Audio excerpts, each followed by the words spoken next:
Hello, everybody, and welcome to Friends of the Force, a Star Wars podcast. I'm your host, Brad. And I'm your host, Sarah. And this week on the show, we are once again back talking about Star Wars: The High Republic.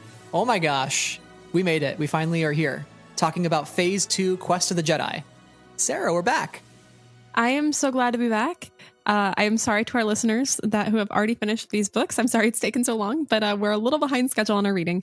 That being said, I am really excited to be beginning our conversations on Phase 2, which we have been so highly anticipating and excited about, all these authors and these stories, and Dalna, Dalna, yeah, it's about Dalna. And yeah, I'm really excited to be back and talking about this because I think I had forgotten how much it can hurt. Oh, yeah. This book reminded me how much it can hurt. And I'm not mad about it. I mean, I am, but I'm not. Anyway, I'm going to stop talking about it now. We're kind of like, oh, we're signing back up for this. And then lo and behold, our emotions were in shambles by the end of today's book, which is Path of Deceit by Tessa Gratton and Justina Ireland. I was like, this book can't hurt me. That's a lie. It can't hurt me. I have been hurt. Yes. Anyway, Path of Deceit, Tessa Gratton, Justina Ireland, co-wrote, YA, first release of the Phase 2. It's blue now. It's blue. It's blue now? They're blue now, as Poe Dameron might say. Exactly. Beautiful. Perfect. Yeah. Excellent reference. Poetic. Yes. But yeah, no, we're just so excited to be back. You know, it's been a hot minute. I've been moving. Sarah had some tech things going on, and we've both been talking about Andor because that's just sort of dominated our entire personality since September. So if you haven't been checking out our Andor Candor episodes every week, you should definitely be doing that. I went to New York Comic Con in October, which was so much fun. I got to live tweet the High Republic Phase 2 panel, which was it amazing? Awesome. It was so good. Honestly, I'm impressed that they even fit that many people on stage because it was a very small room. And I was like, New York Comic Con, do you know how popular the High Republic is trying to fit this many fans into one room? Like, people were standing on the sides of the room. Like, that's how packed it was. Wow. Yeah. The people are serious about the High Republic. Well, actually, Brad, did you know that the High Republic sells really badly and is failing? According to Mr. YouTuber. Right. Yeah. And that's why people were standing on the sides of the room, because it is a big fat failure. Star Wars should stop doing it. Shouldn't even finish it. Because it's bad and it's failing and nothing's not selling. I'm so sorry. I'm going to stop joking now. We're going to have to actually talk about this one. Dripping in sarcasm here.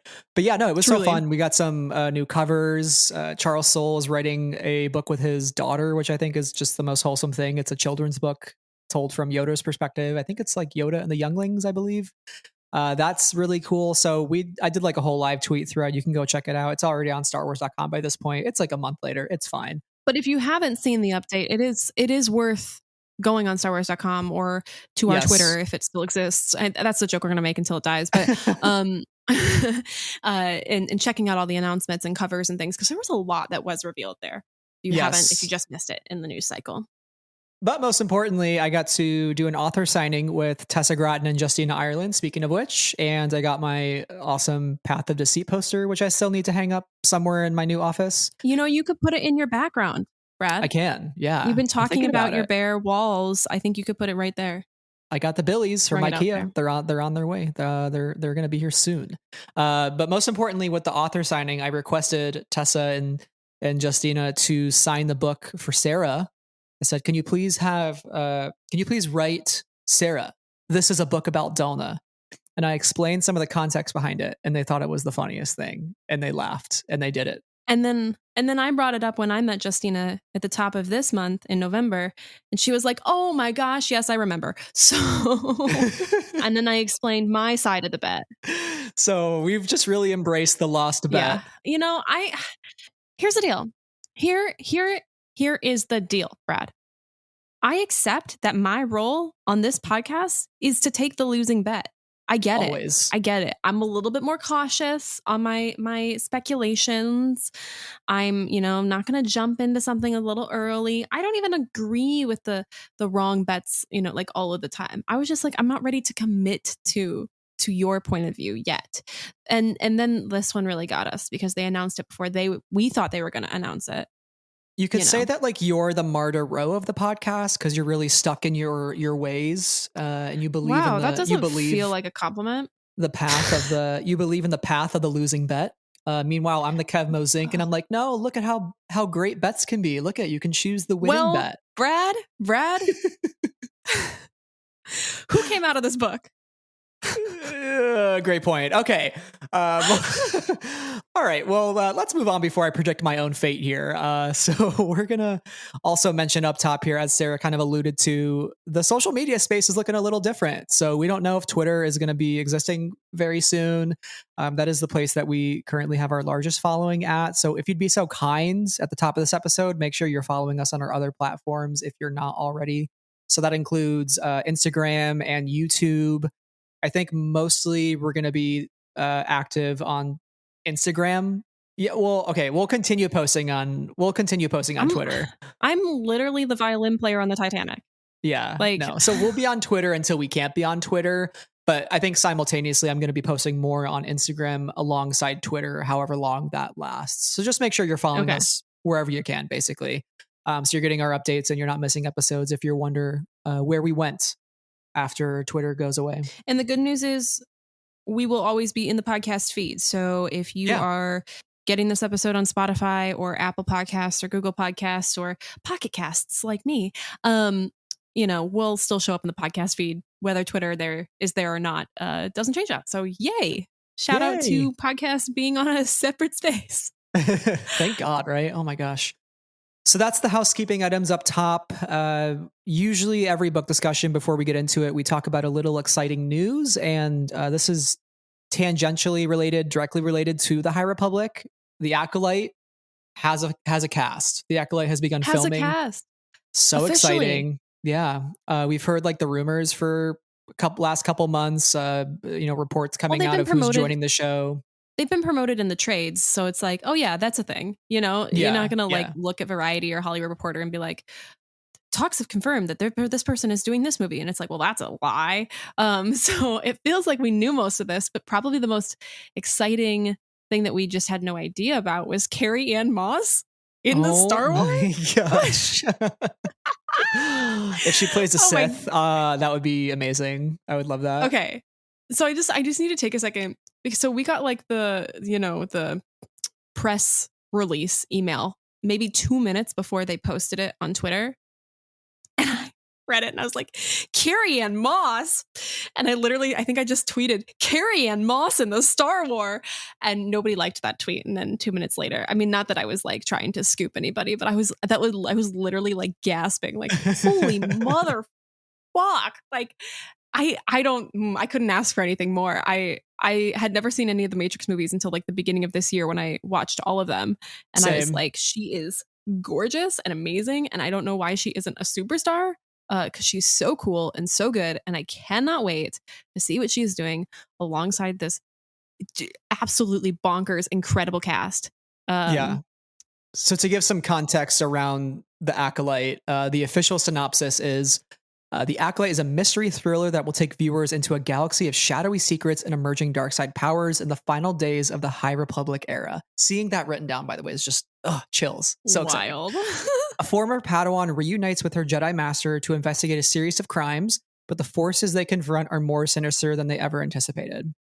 The official cast includes previously announced Amandla Stenberg, and now officially announced is Lee Jung-jae from Squid Game, Manny Jacinto from Nine Perfect Strangers and In the Good Place, Daphne Keane from His Dark Materials, Jodie Turner-Smith from Queen and Slim, Rebecca Henderson inventing Anna. She's also the partner of Leslie Headland, who is showrunning The Acolyte, Charlie Barnett from Russian Doll, and Dean Charles Chapman from 1917. Yep.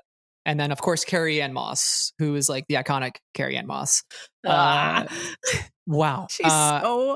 She's so hot. It's anyway, beside the point. I will say, like, going into this year, like, you and I were having some issues like with the writing and the directing of some like Star Wars TV up until that point. And like we started the year with the Book of Boba Fett, which is kind of fine.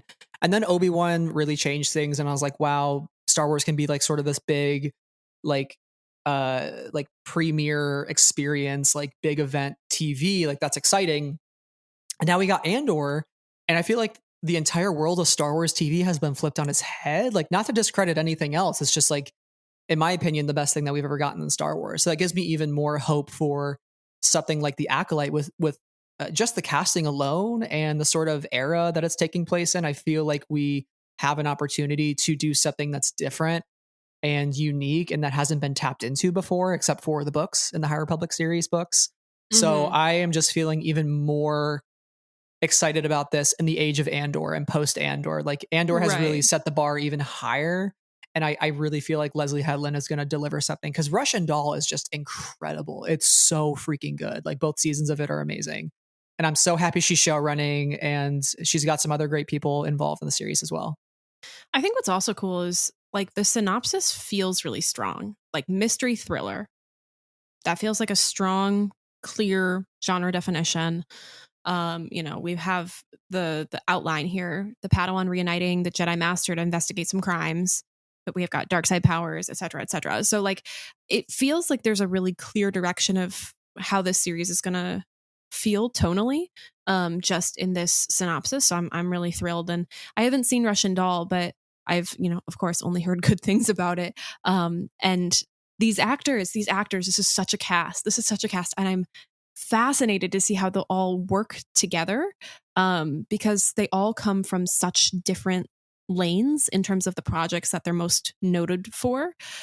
Like, I don't know. I never expected Manny Jacinto in a Star Wars, but like No, I that love sounds like, it. and I kind of hope he's doing something a bit different than what we've seen him in something like The Good Place, because he is a comedic king, but like I would love to see him play a more serious side, of his character. Yeah, and Lee Jung Jae. I mean, I no notes. I'm so fascinated to see how everybody comes together. My guess is Lee Jung Jae is playing the Master and Amandla Stenberg is playing the Padawan, that like reunite together, because they posted the photo with Leslie Headland and they're together in that environment. So that's my initial impression, but also really exciting just to have like a really diverse cast. And I feel like Star Wars Hmm. TV has been doing that really well in front of the camera, like Book of Boba Fett, Mandalorian, like even Obi-Wan Kenobi Andor. had a really diverse cast, and Andor especially, right? So I love the direction that Star Wars is taking with their cast, and increasingly behind the camera as well. And I think The Acolyte is another good step in the right direction. So I just cannot wait. And I can't wait to cover it on the show. Like, we're going to talk about the High Republic for like another couple years here, between That's yeah, phase 2, yeah. phase 3, and a TV show. Like, this is our bread and butter now. Yeah. I will say that like I do think that how they've framed, the name listing of the casting, I do think that's the billing credits, with Carrie Ann Moss. Like I don't think she's at the bottom of the list because she's the least featured person, but I think she's like you know, Right. we're featuring all these people and the And most Jimmy notable. Smits. Right, exactly. So I think I agree with your assessment that I think Amandla is, of course, the Padawan, and then Lee Jung Jae would be the Jedi Master. Um, but who knows? Anything could happen. Yeah, I cannot wait. I cannot wait. So now Yeah, I have to think of like a punny name for our Acolyte series, because it's gonna be here sooner than we know it. So yeah, we'll have to start brainstorming, I guess. Acolyte. Are we going to alliterate something on A? We'll Of have to think course, about we it. always have to. Yeah, we can't give away the ideas on the pod, but we'll talk. We'll talk. But we're all about the alliteration. That's not a secret. Yeah, Andor Candor. Well, that's I the forget. rhyme, but like, Kenobi Keynote. see, Niku that's the Nirvana. It's all alliteration. there. Friends of the It's all there. Force Yeah, alliteration. Yeah, yeah. yeah. It's really great. Really great. Niku Nirvana. It'll never Yeah. end. Bebo's book Bebo's book report. report. Yeah, of course. Yeah. Well, that's the biggest piece of news coming out of the High Republic, besides the month-old news from New York Comic Con, and we're just now excited to dive into Path of Deceit. And before we do that, we have our independent bookstore of the week, as we do every Drumroll, episode. So, please. Sarah, take it away. Yes, our independent bookstore of the week is Riff Raff. They are a bookstore, coffee shop, and bar in Providence, Rhode Island. They aim to stock diverse titles by underrepresented voices, including books from independent presses and titles in translation, and especially books that you might not have heard of before. And I thought they were really cool because I went on their website, and it seems like their bookstore bar space is just a really cozy, cool area to spend time.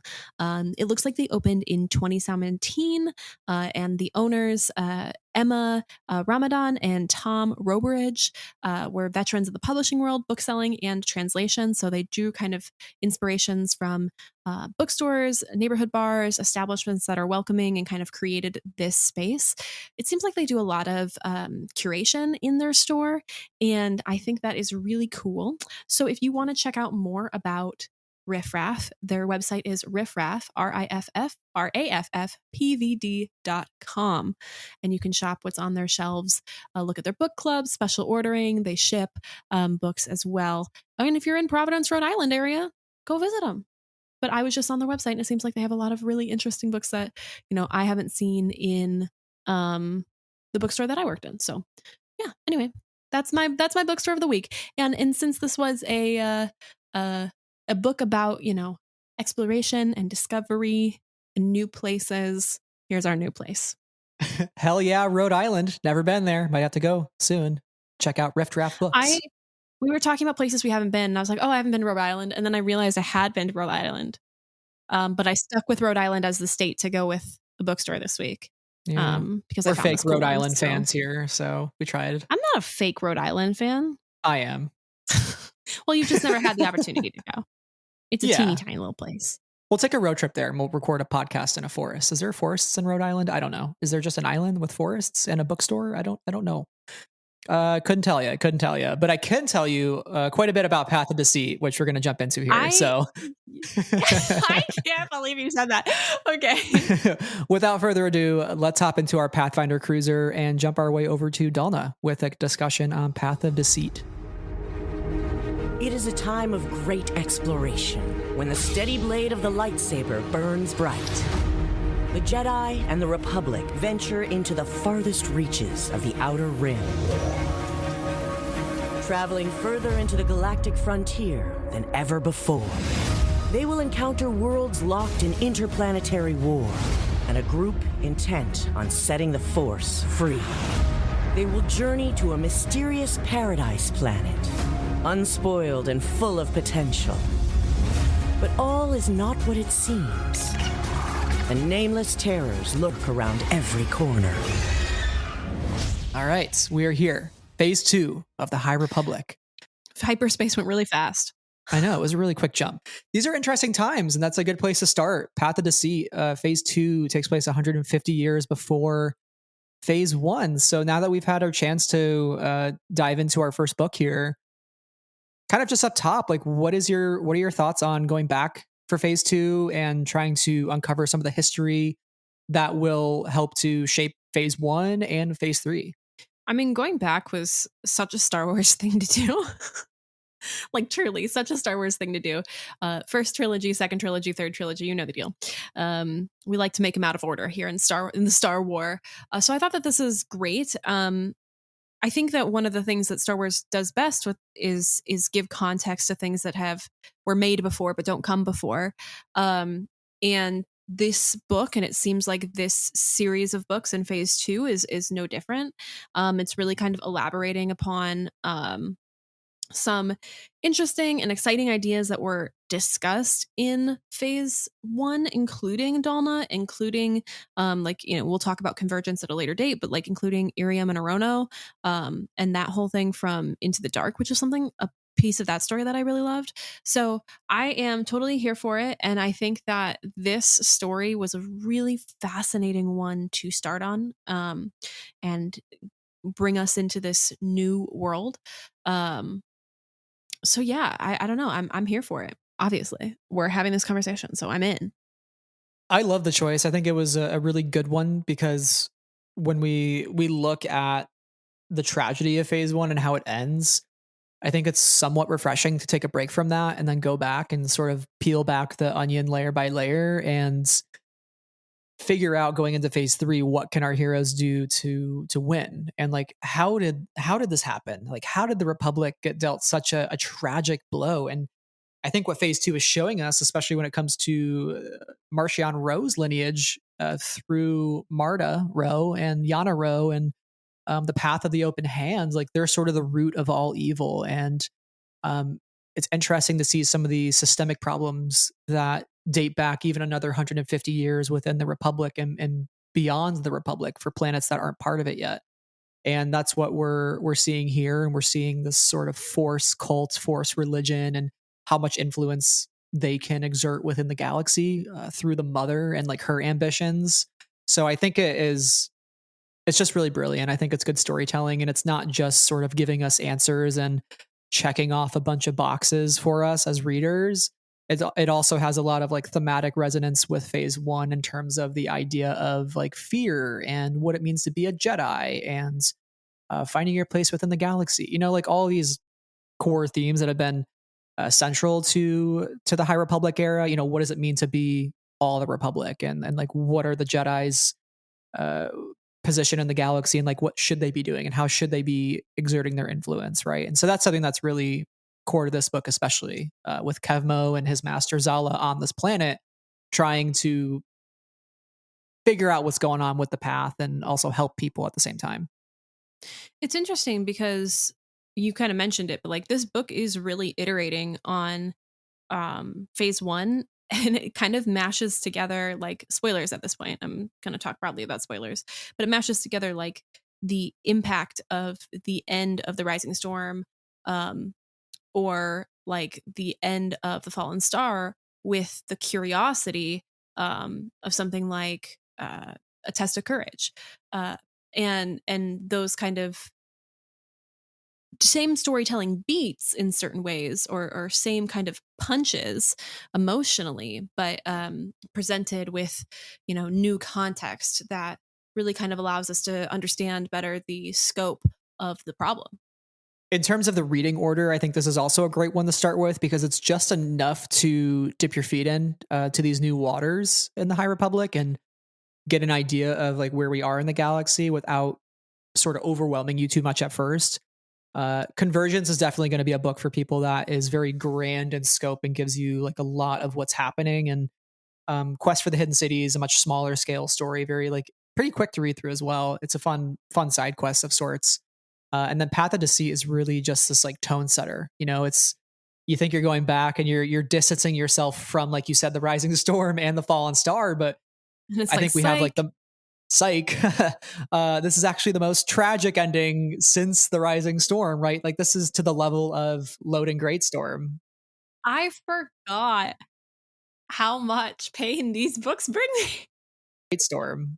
Like legitimately, I was like, oh look, a nice YA novel. Like the cover is so Right. pretty, everything is so great, everything is good. I'm just vibing. They're on Dalna. Dalna's a small town, you know, like Dalna's a small planet with small towns, and they're just, oh look at this nice fluffy romance. Oh da da da da. Oh shit. That's not good. Like that was like literally my experience. Everybody on Twitter was like yelling about the ending of this book, and I was like, where is this ending coming from? You know, this book is pretty chill. And then I kind of got there as I was in line to vote, and I was like, oh. I like had my headphones on and was listening, and then was on every once in a while just audibly going, oh no. And I'm like, what are, I probably, the people who are around me also in line to vote were probably like, what is happening to this woman? Yeah. You're like, stop. I'm trying to read this tragic book that I've invested all my time and money into. 5 pages from the end when I was at the front of the line and had to go vote. And so I like had to wait a couple more hours before I could finish it. Oh, that's I had another couple of errands to run that day. And I was like, oh God, like, what's the end of this book like? We're so close. It's not good, friends. It's not good. When I think of Dalna, though, and the grand scale of this book, I think Dalna is a really interesting planet to start on as well, because it's described as this planet that is free from war and pain. At least that's how it was described by the Path's first settlers. And having this planet be the starter planet during wartime between Aram and Arono, as well as like this the genuine sense of danger that's happening. Again, like pirates in the galaxy, untraveled hyperspace lanes that nobody knows about, unknown dangers that are lurking, like monsters. There's whispers of monsters everywhere within the galaxy. Yet Dalna is this place from where it might appear peaceful from the outside. It's going to sort of hatch this unspeakable evil that's going to threaten the entire galaxy and sort of cause a ripple effect of tragedy for like the next 150 years, you know, and maybe even lead into the prequel era, which will then spawn a new evil in the form of Palpatine and the Sith and all that. So Everything is bad. it's so interesting. Yeah. But also too, like, you know, the big flood that happens in the book too, I think like flood myth is really interesting as well. And just sort of how like flood myth is the idea that there's this divine intervention sent by some sort of deity to destroy civilization, and like creation myth sees floods as like a cleansing of humanity before a rebirth. And Dalna is this planet that has this very intense flooding every few months and then a heavy blooming season thereafter where you know, the farmers crops ripen at their best and they need to be harvested. And this is sort of like a book of rebirth, right? Like we have the leveler being born at the end of this book, and there is now going to be a huge power shift within the galaxy, right? Like there's this rebirth of like the way, like the path, right? And it's going to be very interesting to see now that almost rebirth of the path of the open hand with this tool, like with the leveler, like now that they have access to that, what does that mean for the rest of the galaxy, right? Like is the leveler sort of this act of divine intervention that is going to destroy the Jedi and cleanse the Jedi for the sin done to the nameless, which we'll talk about towards the end of this episode. I'm so excited. But yeah, I don't know. It's just interesting. Do you think like there's any sort of meaning behind like starting on Dalna, or like what do you sort of think of just like the location of this book and being on this planet with these with a sort of isolated force cult? It's interesting because like the idea of diving into a force cult is fascinating in its own right, because on the one hand, I'm somebody who is like, ooh, you're going to give me a different take on the force. You're going to think about the force in a different way. Tell me more. I'd love to hear it. And so I think that's just like a fascinating way to make the center of this book. And then of course, with cults itself, and religious cults specifically, there's a lot of a lot of real world connections to religious cults and cults in general in our own world. So it's just, it feels like an interesting topic for Star Wars to tackle. But in terms of Dalna as the place where this cult is and where we know that like the leveler is going to be born, it's also really interesting because the leveler is something we associate with such distinct evil. And how can such evil be born from such a, you know, normal, natural, beautiful, calm, everyday place? And I think that's the point of it, is like evil or bad can come from anywhere. And you know, a space doesn't dictate good or bad, but like actions do. And so like I think that's an interesting idea as well. But that juxtaposition between Dalna the place and what we ultimately learn is the mother's plan by the end of it with the leveler is, I think, a really interesting and powerful juxtaposition to interrogate, because we know 150 years later, like the galaxy looks a lot different, and the actions of you know, Marcion Rowe and his Nile, we know that it looks a lot different in 150 years. So it's interesting to kind of play with those differences as they are 150 years earlier. I love your point about like, yeah, evil can come from anywhere. I think that's a core part of the Ro's rise to power and the way that the Nile are created, because the galaxy, the Republic, doesn't look beyond their own desires and ambitions well enough. Like they don't look deep enough into like the root of some of the many problems that are happening, and they kind of fail to acknowledge the Nile until it's too late, right? And so that is interesting. Like not only can evil come from a place of good, but evil can come from a place you least expect it or are not even paying attention to. I think of Nemec's line from Andor, where he says, "Surprise from above is almost never as surprising from one, or never as shocking as one from below, right? And so when I think of below, I think of like kind of social status within the galaxy, a species like the Everini, who we learn are reviled in the galaxy. They're looked down upon by many people across the Republic. So from the Republic's point of view, the Everini are below them. That's where the surprise and the shock comes from. So it's the Republic's own hubris in a way that we're seeing in full force here. They're not paying close enough attention to the path, right? Like even in this book, for much of the book, Kevmo, Zink, and Zala are not really digging hard enough into the path until towards the end of the book, where they're like, okay, this is the tipping point. We got to go in and see what the heck's going on. And by that point, it costs them their life, you know? Yeah. Dalna. What Damn, a place. Dalna. Well, speaking of Kevmo, Zink, and Zala, I think that's maybe let's talk about some of the core characters in this book. Starting well, they're all with dead, Kevmo. so what's the point? But I think there are some, valuable things to look at along the way with these characters. And I am so sad about Kevmo. I thought he might make it out, crawling his way through those tunnels at the end. Yeah. Genuinely brutal. Like he's getting more and more stiff. Like he's getting cold and like turning to stone, and he's still trying to crawl his way out of there, and then he dies. Oh, and he's geez. also a teen just trying to figure out his life, and he's dead. We can add more people to the list of breaking our hearts during the High Republic. I wasn't expecting to add Justina and Tessa to that list, but here we are. But Kevmo Zink, he's definitely somebody that wears his emotions on his sleeve. He's somebody that has a lot of optimism about life in the galaxy, which makes his death all the more tragic, because he is somebody who I feel like had a huge path ahead of him, right? Like he had all the opportunities and the possibilities, and he could see all of those things, right? I love in the beginning, it says he accidentally flirted with nearly every life form he came across. So he is very emotional. He leads with his heart. And that's also somewhat of his own weakness, talking with his master. His master encourages him to engage with the Force with a sort of delicate precision instead of an overwhelming enthusiasm. And she tells him to, quote, remember the difference between trusting your feelings and enthusiastically expressing them.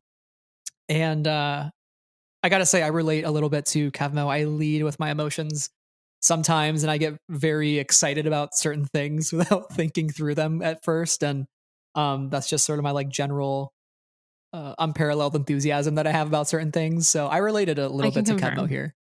Yeah. But yeah, I think the kind of key point of his character is that he's very curious. He does have the ability to connect with a lot of people, and yes, maybe he's also accidentally flirting with them in the process. He just is a very friendly kind of person, to a fault. But when he meets Marda and learns about the path from the open hand from her, like he's like, oh, that's a really kind of interesting point of view. I hadn't really considered that in this way before. And so his curiosity is, I think, probably his guiding factor, which I love. Yeah, it almost feels like Kevmo was the perfect Jedi to meet Marda Rowe, because I sometimes wonder what would have happened if Marda had met another Jedi. Like, would her impressions of the Jedi be any different? Which I think by the end of the book, she blames the Jedi for Kevmo's death, and she sees the man Kevmo could have become had he not been sort of quote unquote brainwashed by the Jedi's teachings and their own philosophies. But Kevmo definitely is very open-minded. I love the discussions that they have throughout the book, challenging each other, right? Like they're not necessarily, he's not writing her off because of her beliefs or the opinions that she holds, despite them being so drastically different from his view of the Force. And I thought that was really valuable, because we often don't see a lot of different perspectives on the Force besides just like Jedi and Sith. We get a little bit of Wayseeker in the High Republic. And I think the Path of the Open Hand represents something that's so unique that even Kevmo is starting to doubt some of his own knowledge about the Force and some of the things that he's been taught throughout his life. Sometimes in the book, he sort of is like, maybe I should question things a little bit. Right. Maybe I shouldn't. I'm not really sure where I stand, but the fact that he like thinks about that is important. Yeah, I agree. And I think that not only does it kind of deepen the world and expand the world for our characters, but like for us as readers as well, because it really is like, okay, the Force is so much more. This okay, we're unsurprisingly, I'm just gonna be talking about fishing in the deluge for like 0.2 seconds, but that felt like Legends of Luke Skywalker, Ken Liu, guys. It's just one of the best. Fishing in the Deluge, middle story. That story where the Force was called the Tide, and it was kind of whole framed in a different way. It felt really novel at that point. And so it's exciting that the High Republic is really kind of diving into other understandings of the Force with the Path of the Open Hand and with way seeking. It really expands the galaxy's complexities. And I like that like this era of Star Wars is really saying, no, there's a lot of gray, in these stories. And a huge part of the High Republic as well has been the idea of emotions and attachments. And Kevmo is embodying that throughout the book because he is starting to feel attraction and romantic feelings towards Marda. Zalis says, as long as, you guys are making yourselves better in the process and you're recognizing that the feelings you're having are not any greater than the Force, that's kind of what she tells him to keep him in line. But he is so overwhelmed by Marda's presence and her outlook on the galaxy. I think it's very refreshing for him. I love this philosophy, though, that he has. He says, by understanding our strongest emotions and the way they drive us forward, we can analyze our moves and discover the best course of action rather than behaving impulsively. So it's not about eschewing emotions, but about understanding where they come from and addressing the underlying issue before acting. Right. And Zala tells him to allow your feelings to guide you, but not to use you, which I thought was really interesting. Because when we think about how like the prequel trilogy is all about don't feel emotion or attachment, phase 1 of the High Republic is really like, okay, you can have emotions and attachments, like we're all human. And I feel like this is really hitting that as well. It's like, we're going to have feelings, just don't allow those feelings to use and abuse you. Like, recognize them for what they are and what they can provide you, but don't guide everything you do by those feelings, or else you sort of give into the dark side and anger and hate and all those nastier feelings. Because even the worst of things, right? We talk about evil springing from good. Evil emotions and harsh and negative emotions can spring from good emotion as well, positive emotion. Right. And these things all are interconnected with one another, because being a person is a really confusing experience. But like, not to spoil Black Panther Wakanda Forever, but it feels like that idea of like these emotions that are stemming from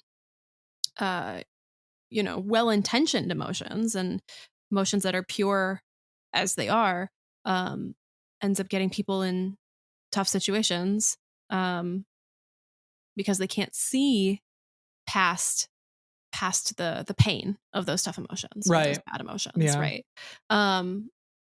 So I'll pivot a little bit, because I talked about fishing in the deluge, and we talked a little bit about how the Force looks a little bit different for everybody in the High Republic, but not so much in the same way in Skywalker Saga. But we would be doing a bad job if we failed to mention that Kevmo sees the Force as starlight, and he tries to dull his connection into distant stars rather than being a blazing sun. But it feels like he's basking in sunlight when he is thinking about the Force. And I love that idea, because once again, as we talked about with Avar and Elzar and all of our friends in phase 1, there's such a visual language to the ways that everybody sees the Force. And I love that he talks about the Force as if he's basking in sunlight, because you can feel that, right? Like you can feel that, you can see that in your mind. And I think that really communicates something really tangible. Yeah, I love the High Republic doing this constantly, and seeing it as starlight. I immediately think of the Starlight Beacon, and ouch. The Starlight Beacon is an idea, right? It's an idea that we can spread the light of the Jedi throughout the galaxy, and we can bring light to darkness. And Kevmo is somebody who I think, again, like when we talk about him wearing his emotions on his sleeve and having this bright optimism, like he wants to bring the light where there is dark. And His lightsaber is yellow, right? When they're in the caves and the flood is happening and the caves are really dark, right? He ignites that lightsaber. It's like he is the sunlight in the darkness in that instance, right? Like he is bringing the light to a very dark moment and a dark sequence of events. And it's almost like he's a single pure flame. That's how he wants to feel.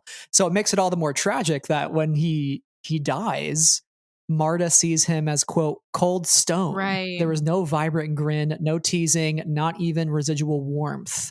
And it's so sad to think about him going from this like really just bright presence to cold and non-existent within the Force. Like not even a warmth to him anymore, right? He is a statue that will degrade over time into dust, as the Shrika would say, right? So I don't. This just makes his fall the more tragic. It's so sad. It's so sad because at that point he's already the only one that's left, and he's like, "I'm gonna do it. I'm gonna tell somebody." But alas, but somebody who will be able to tell somebody for good or for bad is Marda Rowe, who does make it out of this book, even though if she is me, she has all the losing bets. She does win her life. So, yeah. Anyway, Marda Rowe is a really interesting character, as is Yana. And kind of talk about the Rows broadly. We know that Martian is Everini, and we know that his last name is Rowe. So that would distinctly imply that Yana or Marda are the direct ancestor of Martian Rowe, probably by what, maybe 2 generations. Yeah. I think if we go back and read The Eye by Charles Soule, that might illuminate it a little more. Yeah. But I think the Everini live longer than human people. But I think it's really interesting because even at the end of this book, I don't necessarily see how we get from point A to point Z with Yana and Marda all the way to Martian. Because Yana has such a... Well, we know that, okay, yeah, they are direct answers. They've got the gaze... Martian has the gaze electric. Anyway. But I don't necessarily see the point because... or the line... Because Marda has such a kind heart at her core, even if she does, believe in the path. And whereas Yana, while she has some ulterior motives by the end of the book, she's somebody who wants to reject the path in full. And so they seem, opposites of one another in many ways, but also nothing near Martian Rowe. And it's interesting too, because Yana is somebody who is so cutthroat. She's had to deal with some incredibly tough things. She thinks that to be Everini was to learn to trust weakness, because she saw her family get slaughtered in the dead of night. She wants Marda to stay with the path because she thinks Marda is soft and that the galaxy would break her, right? And so she has such a care for her own family. But at the same time, Yana is like stone cold, and she will do whatever she needs to do. She'll kill who she needs to kill and go on whatever missions she has to do, right? Like she is a warrior. And Marda is still finding her place in the galaxy, and we sort of see this heel turn, which we'll get to in a little bit. But yeah, it's interesting watching Yana almost be a mother figure to Marda in some ways, because I think there is a little bit of an age difference where Yana had to take her under her wing when their family and their mothers died. But speaking of Martian, can we talk about linguistics for a second? I know probably the answer for you is yes. Yes. I love that Marda Chi is like her full name, because the Chi is the diminutive from her homeworld. And then we see, we think of Marda Chi, Martian, right? So I just thought that was like really interesting when we think of the lineage there, like that diminutive sort of being part of Martian's name inherently. So I don't know. I just find that really interesting. High Republic authors, tell me more. I can't believe I'm saying this. I can't believe I'm saying this after reading so many Mython Narutos. But tell me more about Everini naming conventions. Yes, I want to know everything. Okay, I say this as somebody who was who was like read 3 Thrawn books and was like, this is it, I'm done, no more Mithra Naruto for you, like too much, because everybody in those books had their full name plus their the name that they went by, and I was like, do I need all of these names? And now I'm like, give me more names. Tell me more. But the story of the Everini really recontextualizes Marchion Ro's grudge against the galaxy, because it is really deeply rooted in this distrust of his people and the otherisms and the speciesists opinions that are held against his people.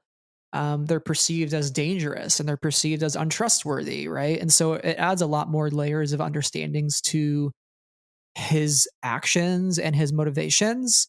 And it's interesting now to see that through the eyes of Yana and Marda. And we know Marda now, by the end of this book, is going to become a figure of great importance. And like you said, I can't quite connect the dots yet, but I'm excited to. And Path of Vengeance by Cavan Scott, which we know Marda's on the cover, and she is at the mouth of a cave filled with levelers, right? And so I'm excited to see. Yeah, it's like it's going to get very bad very quickly. We know Cavan, obviously. Bad. Cavan brings the pain, so I think Cavan's probably the perfect person to write like the fall of Marda Ro, and like we're seeing the fall here, like the inklings of it and the beginnings of it, but I think he's really going to dig into that in Path of Vengeance, and we're going to see the full heel turn. Like how does a Ro go from so soft-hearted to pure evil in Marchion generations later? I can't wait. Yeah, me either. I don't know if I'm ready for it, but it's Cav, so yeah. It's gonna go well. It's gonna go well. And I mean that seriously. Right? It's gonna go well, but it's just gonna hurt a lot, I'm assuming. I think it's gonna be very dramatic. The cover is stunning and scary. Yeah. This one's like really pretty and soft, and the Path of Vengeance is like scary. But I think that soft heart from Marda Ro is what allows her to connect with Kevmo and leads to this really, really heartfelt romance at the heart of this book. And I really loved watching that unravel, and I loved these two characters finding themselves in the process and kind of feeling like they're challenged by each other's views of the world. And I love how Marda is described as somebody who finds the beauty and finds the value in things that are often discarded in the world. And it kind of made me think of Dolores from Westworld. For any Westworld fans out there, the big quote from her is that she, some people choose to see the ugliness in the world, the disarray. I choose to see the beauty, to believe there is an order to our days, a purpose. And so I think that is really Marda Ro at her core. She wants to see the beauty in the galaxy, despite what she feels are the injustices of the Force and the Jedi and all of that. She is approaching it not through an evil or misguided lens. She's just sort of been brainwashed, and she wants to see the good, right? Yeah, which makes her fall even more tragic. She's somebody who like really believes in the philosophies of the path, and for her that means caring for others, not engaging with the Force so she can protect everyone and the Force itself, and spreading that message. And like in its purest sense, that is a noble thing, right? She is just wanting to share something that she finds a lot of value in and meaning from. But unfortunately, the ideas itself are not as pure intentioned as she is, and that's where the conflict really comes in. The mother. I don't know if you want to jump there, but maybe we should talk about the Path of the Open Hand as an idea. Yeah. I think the path is, oh man, it is interesting. I think her place within it too. Like she wants to be one of the children of the path, which I just, the mother's influence I think is just so terrifying and powerful. I think the Path of the Open Hand too, like learning about some of the history was really fascinating. Like it was founded by Sachar Rold, who was a former priest in the Guardians of the Wills, which like you and I love Rogue One, we love Jedha, we love the Guardians of the Wills and Sheridan Way, right? And so seeing the Guardians mentioned here And Jedi mentioned here and becoming such an important part of phase 2 feels natural, makes sense. And I'm excited to go there in future books. But the fact that, Sachar Rold was outcast by the Guardians and then he saw a vision of blue light.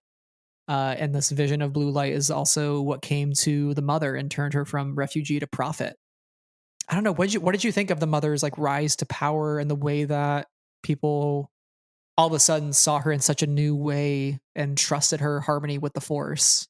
Yeah, I mean, I first want to mention Sachar Rold, like coming from Jedha and the Guardians of the Wills, and then feeling disillusioned with that point of view.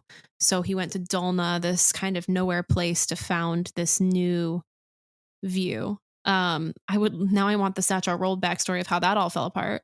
But I think that it is interesting that, well, it makes sense that if there's talk of prophets and prophecies, that's something we've discussed in Star Wars before, and also something that religious organizations put a lot of value in. Like if you are speaking directly with the deity in question, or like the powers that be, that puts you in an elevated status.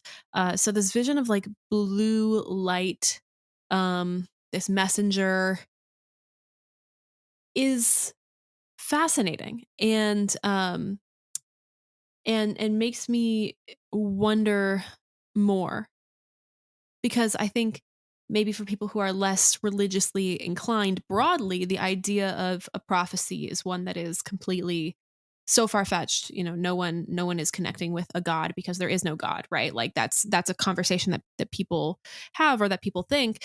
But from the mother and for Sachar Rold, it's like a really powerful idea because it's what guides them, and because they have people around them who believe in what they also believe. This kind of elevates their status. But it makes me want to know if she like actually experienced something like this. We haven't necessarily had a vision of blue night. Now I'm thinking of Force ghosts. Because they kind of show up in a blue halo in the shape of a messenger. Yeah. Yeah. Ooh, now I'm thinking. No, that is the question I have too, because we know at the end of the book she knows the name of the leveler and she's like, I saw this come to me in a vision, right? So there is some sort of like knowledge that she holds, but it's like, to what extent is she, like, how does she to get what it? extent is she, and like is she exaggerating at all in the things that she is Right. experiencing, right? Because I think one thing about like being a cult leader is you sort of have to put on a performance of sorts, right? Like she's got to be this character. She almost has to like be a character. She knows the power and the influence that she holds, and how she almost has all these people in the palm of her hand, right? Like she has Sunshine Dobbs in the palm of her hand, where he literally is like, I'll do whatever you ask. right, like he is such a simp, right? And he is like literally on a first name basis. yeah, he's like, I miss her. I feel guilty for leaving her. Like he is feeling guilt just for not being in the same room as her, right? The Cyril Karn energy is big. Oh, for sure, for sure. I did find this like really interesting, kind of just short article about the personality traits of cult leaders. It was from as a researcher and author, Janja Lalich, who's a professor of sociology at Cal State University. And she notated like the 4 distinct qualities of a cult leader as being narcissistic, charismatic, unpredictable, and they have a quote turn on, which like the turn on aspect of it is like their own desires come first. And I know the mother has a slip of the tongue at one point where she's like, I'm not ready to go to Jeddah. Right. And Marda's like, oh, that's weird. She kind of phrased it as like her own wants and her own needs, like not as like we, or like as the Force dictates it. And she thinks of it purely as a slip of the tongue, and like, it is what it is. But I think that maybe is what is the mother's turn on. It's like her own status and her own power that she holds. And as Palpatine says, all those who have power fear to lose it, right? And so what is the mother's fear? What does she fear will happen if she loses her power, and what is she willing to do to hold on to that power is a question, right? And she has all these other characteristics. She is charismatic, she is unpredictable, right? She almost tries to kill Yana in a mission, and she is narcissistic, right? She thinks she knows better than everybody else, and she will not listen to reason in many ways. Yeah, I think the charisma piece is really interesting, though, as well, because she unites people under her, even if there are different levels of belief. There's a whole hierarchy and structure that exists in the path of the open hand because of her leadership. And so people are, willingly following her, willingly joining her. So I think that's really key. But also this kind of narcissistic, you know, controlling nature comes in the fact that, like, if you want to talk to people outside of the path, it's like actively discouraged. We are kind of a closed circuit point of thing, um, where that also does a lot of work to control the flow of information. So, like, any communications that were going to be sent outside of the path had to be uh, managed specifically by one of their members to ensure that nothing bad is happening, or no bad thoughts are getting into the path members. So, like, it's bad. It's not good. Also, the philosophies of the path are really interesting to dissect in the ways that we understand the force, but it's also the ways in which the mother tries to share those philosophies and instill them in others is really the harm, right? Yeah, the whole thing with the path of the open hand is that they don't interact with the force, because every interaction with the force causes harm somewhere else. And so, in order to not interact with the force, we are going to steal a bunch of force artifacts and put them in our vault so nobody is allowed to use them. Um, and so, like, control, I think there's a sense of, like, I need to control the thing I don't have or don't fully understand because it scares me, is perhaps a guiding principle of someone like Marda Rowe.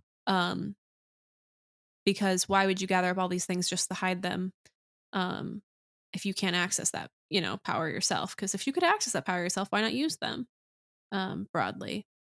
Yeah, let's talk about the idea of the force and freeing the force. That's the core tenet of what upholds the path of the open hand. They're not above the force; they are the force, if they're lucky enough, right? Like, but their aims to achieve that are flawed, and nobody questions those aims, right? And I think that's why a character like Kevmo Zink talking with Marda and challenging those beliefs is so important, because it's sort of picking apart all of the flaws in their thinking, and like, yeah, the idea of like a false will imposed here creates a vacuum somewhere else. Like, is there really a cosmic scale that tries to balance the force? Like, I don't think it really works that way. I don't, especially when we think about the force being used for good and to save people. Like how Kevmo uses the force to save those people in the tunnels. Mm-hmm. And Marta sort of has a dissonance in her thought process of like, okay, I know he did a bad thing according to my thinking, but also like look at what resulted from it. Like, my family is safe. And she tells him it's the will of the force, right? And so, is it just the will of the force because it benefits her? How does she feel about that thought? So I don't know. What are your thoughts on like balancing the force and like the force being free? Like, how do we inspect that? I don't know. The force doesn't exist in our world, Brad. um, I know. uh, but it's an interesting concept, and it seems like freedom of the force could be a whole separate podcast. Um, Freedom of the force really feels like we are all equal if none of us use it, right? Like, the force will just do what it needs to do, and if none of us use it, those with force powers and those without will be fundamentally equal in a society that is, has in many ways hierarchical. And that's an interesting idea. Um, and I don't know. It feels like there's merit in it, though, because if we talk about the idea of the force and the Jedi's monopolization of the concept of the force, at least within the context of the viewer.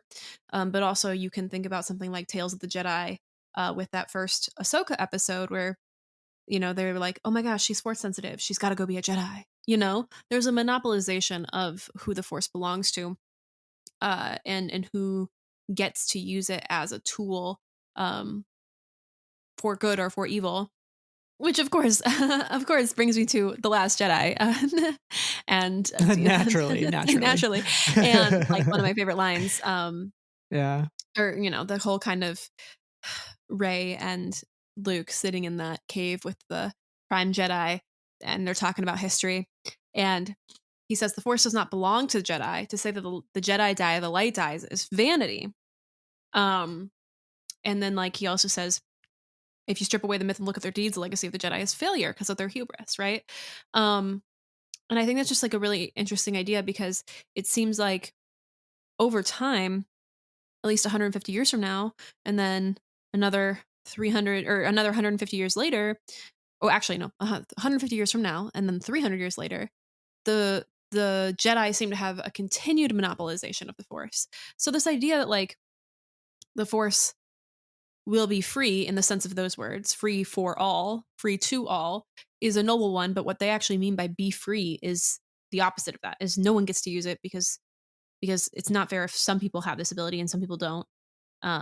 So I think that's kind of like an interesting, I'm just rambling right now. I should stop. It's almost like the Jedi are Ticketmaster and the scalpers are the Jedi. And then the Swifties are all of everybody else who wants to experience the Force and feel the Force around them. You know what I mean? So are the Swifties going to come together and create a religious cult against the scalpers? No, that's what I'm not saying. I'm saying the Force needs to be free, Sarah. No, but I do think I think you hit the point. Like, I like your use of the word monopolization, because I was going to say, I think what they mean by the Force should be free is that we should not be gatekeeping the Force. And the Jedi, I think, are gatekeeping the Force, right? I think the Force should be used, but it should not be exclusively used. Like, why, if I'm Force sensitive, do I have to become a Jedi and join the Jedi Order? Like, can I just exist on my world and feel the Force and share the Force with others for good, right? Yeah. And I think the Path of the Open Hand take that too far in one direction and see the abuse of the Force from the Jedi, or what they perceive as abuse. And they say, okay, well, if they have the Force and they use it, nobody should have the Force. And I think that's a little too extreme. But I think the thought of the Force being all around us and all of us sharing and benefiting from the Force is a good thing. We should all be connected by it, right? Like, that should be the aim of the Force. But the Jedi do take it a little too far, potentially. Like, going to planet and sort of imposing their will and their philosophies and taking children who are Force sensitive is like quite problematic, especially as these worlds just try to exist on their own and they don't necessarily want to be colonized by the Republic and by the Jedi Order. Yeah, I mean, it kind of reminds me of like in real kind of everyday religions, like this idea that, if you don't subscribe to this one view of our like religion, then you're not going to whatever afterlife has been promised to us, and I think that the Path of the Open Hand believes a version of that, in the sense that, they believe that those people who use the Force create like bad karma in the universe, and therefore aren't living a fulfilled, just, righteous sort of life. And, we must stop that so everybody can live righteously and not interact with the Force and not cause this bad karma. So like, part of it's about control, part of it's maybe also just about cycles of the universe that are perceived in that way. But yeah. Not to connect this back to Taylor Swift. Oh my Lord. But you say the word, we're doing this. You say the word karma. I think of the song Karma from Taylor Swift. And there's the lyric, "Karma is a cat purring in my lap because it loves me." And I immediately think of the Leveler sitting in the lap of the mother, sitting in the lap of of Marcion Rowe, purring. It's the size of a charhound by the end of the book. Yeah, it's big. But we think of the idea of, but I say that it is getting bigger, unfortunately. That's kind of terrifying, actually. It's really scary to be like, this is an egg, this is a gem. No, it's an egg. And it's growing. And then it continues to grow. It is gaining momentum as it feeds on the Force and the Jedi. Ha ha ha. Oh, fuck man. you guys. Nobody Please can stop me. stop, Leveler. I'm the Leveler. But I think it's interesting to pondering an orb, ponder the idea of the leveler as karma, as this sort of answer Oh, to the yeah, Jedi's abuse of the Force, right? totally. And we go back to this idea of divine intervention, right? The idea of rebirth and the flooding, right? And so this big flood happens on Dalna, and these mysteries are uncovered, and what springs forth is the leveler, hatches from the egg. And we'll get into egg talk very soon, I promise. I'm so excited for egg talk. Oh my Egg gosh. talk. Hashtag egg talk. Oh my God. I'm so ready for egg talk. But yeah, it's fascinating. But I want to specifically talk about a conversation with Marda and Kevmo at the sunrise tree. I thought that was such a really interesting conversation because the sunrise tree, this happens around page 140. It's this tree where the leaves fall by midday and then rebud by the evening. And there's new flowers that are blooming every day during the spring and the summer. And again, there's that idea of rebirth. And they're having this conversation about Kevmo says the Force is not a zero sum game, and he says, "quote It isn't meant to be ignored. The sun is warm, right? The sunlight. It feels like it's everywhere in the very air, and it gives life. Here on Dalna, the planet needs sun. All life does, not just to bask in the warmth, but to use it to transform energy and make it life. The plans to use the sunlight, but the sunlight isn't harmed." Mm, And so I think about when we think again about the monopolization of the Force and the gatekeeping of it from the Jedi, like I think what I think what Kevmo is sort of getting at here is the Force is something like if we think of us all as plants and of like benefiting from the sunlight and growing because of it and transforming because of it. That's like the Force in its idealized way. It connects us all. It surrounds us and binds us and penetrates us, as Yoda says. And so I think Kevmo's thought here is correct. Like, and he sees the Force as sunlight. And he tells her, like, you can't deprive somebody of the Force. Me pulling on it doesn't remove it elsewhere, right? Like, one plant right. benefiting from the Force doesn't necessarily prevent another plant from benefiting from that sunlight, right? Like, you all benefit equally. It almost feels more restrictive and more imbalanced for the path to say nobody can have it, right? Because then he challenges her and says, how do you live in harmony with something if you aren't in a relationship with it? Isn't harmony a balance, give and take? So I thought this was a really interesting conversation. That is such a key quote. How do you live in harmony with something if you aren't in a relationship with it? It's like, oh, I live in harmony with nature, but like I'm not a steward of the land. Like it's like living in a city and being like, I love nature. And you're like, okay, but this place doesn't have nature. You don't even have a relationship with the nature. Anyway, that's not to knock on cities or anything, but that's just an example I thought of. But I do think that quote is so key. Isn't harmony a balance, give and take? Which speaks to speaks to his curiosity about his understanding of the Force, also speaks to just understandings of the Force over time, because especially within the Jedi, this doesn't seem to be, we talk about the Force as balance, as give and take, as light and dark, but at the same time the Jedi seek to put out the darkness and seek to turn a blind eye to the darkness within themselves and also within the world, whether it be that they're not here to free the slaves, or Yoda being like, don't mourn. What's his line about Padme?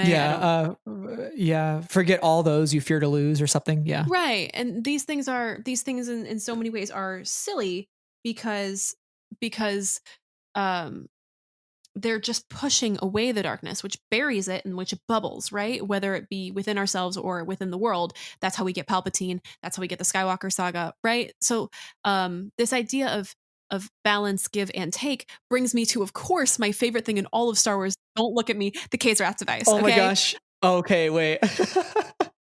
Go on. I thought you were going somewhere else, which I'm about to go. I thought our brain cell was going to operate. Let me please talk about the K's-Wrath device for a second, because it is a device, as you've maybe heard before on this podcast, that is in 2 issues of the Poe Dameron comic by Charles Soule, and it is on a vault in Cato Nemoidia, and Lor Santeca finds it, and it is an orb that is activated. I don't know what it does. Nobody knows what it does, but it is an orb, an artifact that is activated by both a light side user and a dark side user. That, to me, that idea where activating this object that has some sort of effect has to be done actively with somebody who practices light side force and somebody who practices more dark side force. You can't eradicate the dark and call it a balance. Anyway, today on Sarah's on the soapbox, her little step stool, and she's off it now. I'm passing the step stool to you. Don't step too hard in the middle because I did break it my freshman year of college. Oh, geez. Okay, I'll be careful up here on my soapbox. But you made me think immediately of Comac Vitus and Into the Dark, and that's where I thought you were. That's where I thought you were going. But also an excellent path to take. What better place to bring this quote up? And I love that we continue to revisit this because it's such a juicy line from Claudia Gray. I'm so excited. I'm so excited for you to read this, even though I know exactly what it is. Okay, go for it. So we're talking about the monopolization of the Force, and like I think there is truth. There is truth in the idea of the Force needs to be free, because what Comac says in Into the Dark, he says, how does the dark side take form anywhere? Sometimes I think we, the Jedi, must be somehow to blame. We who refuse to look at the Force in full, to examine the darkness as well as the light. He says, how can we split the Force into? How can we justify such an act of violence? And it is violence, such a dividing, even the darkness divided from the light, right? And Kevmo's aim here is to say, like, you have to be in a relationship to achieve balance. Harmony is balance, and you need that relationship. You need that give and take. And I think maybe what the path view and the Jedi's aim is that, like, you guys are not embracing the darkness. Like, you are simply embracing your version of the Force, like your good natured use of the Force, and monopolizing that throughout the galaxy. But like, what about the dark? Like, what about, like, the Force needs to be free. The Force needs to act as much as in darkness as it does in light. And maybe that's how they're seeing it, and it's the way that Comac thinks, but it's also what leads to the Jedi's downfall ultimately. Like, not that we have to have equal amount of Force users and equal amounts of Sith, although that is kind of what happens. You know, Palpatine and Vader, and what is born is twins, right? 2 and 2. It's not fucking science, as Freddie Prinze Jr. would say. That's I didn't write it. It was George's idea. But the Force and the galaxy have a way of balancing that in some way. So I think the Jedi failed to examine the darkness in the prequel trilogy. It's why Palpatine rises to power. Right. And so I think in some ways the Force is not free in the High Republic era. Like, despite them being at the height of their powers, like, are they examining below the surface? Are they seeing things like the leveler that could spring forth? Like, are they seeing some of the harm that they are doing within the galaxy by spreading their message, acting as missionaries, and kidnapping children to bring them into their cause? Like, are they examining those things? Are they examining their past and where they sprang from, and what they did to the Sith, right? Like, they've suppressed many of those things, and they don't talk about them enough. It's interesting because they definitely, in this era, I'm so glad. Thank you so much for bringing up Comac Vitus. Of course, yeah. Every chance I get. And it is violence, such a dividing, the darkness from the light. Anyway, it's interesting because the High Republic is absolutely the most idealized version of the Jedi that we have seen until, you know, in the history of our fan viewership of Star Wars, right? Because all we have is stuff that happens in the future. And this is the best it's gotten so far, because we have things like way seekers, where people who need to take their own path, whether it's because they believe they have a personal mission or have a personal interest they want to develop, or if they need a break from the Order because they're not aligned with the Order's outlooks, they allow them to take that break and go do what they need to do and return to the Order, you know, more or less with open arms when the time is right.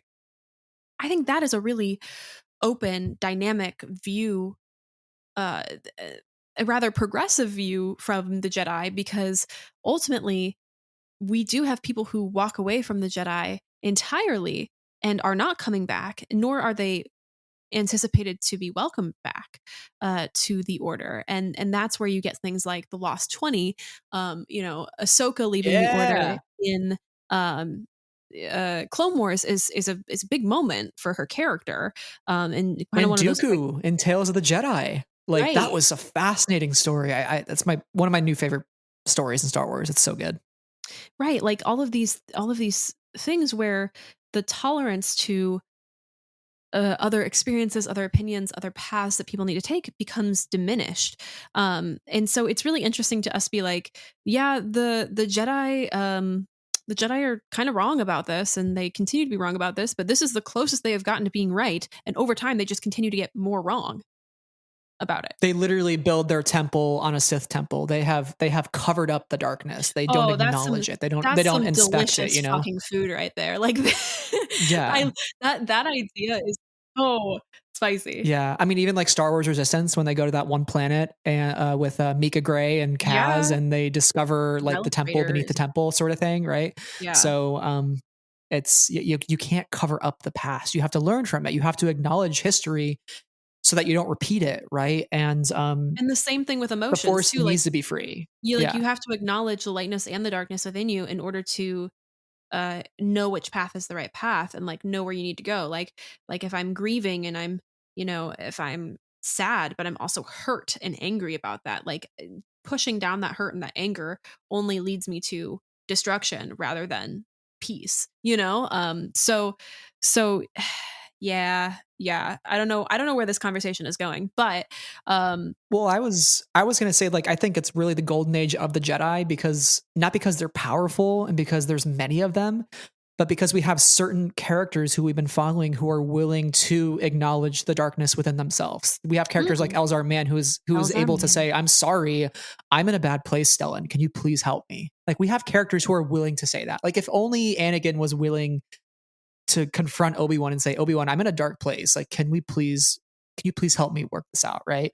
But the Jedi in the prequel era are afraid to talk about it. But the Jedi in the High Republic, some Jedi are willing to have those conversations. Like Lula Talisola and Vernester Rowe are willing to have that conversation in Race to Crash Point Tower about emotions and darkness and rejecting those dark emotions, like acknowledging them and then putting them away somewhere else, right? And not letting them control you.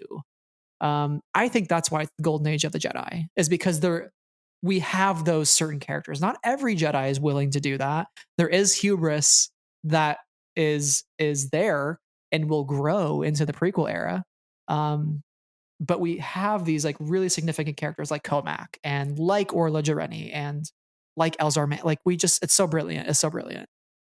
Yeah, and it's interesting because I mean, it definitely is the golden age of the Jedi in the way that they're allowed to self-interrogate and with the way seekers, but also there's still a rigidity there because they make them go become way seekers instead of like remaining with the order as they work through their problems.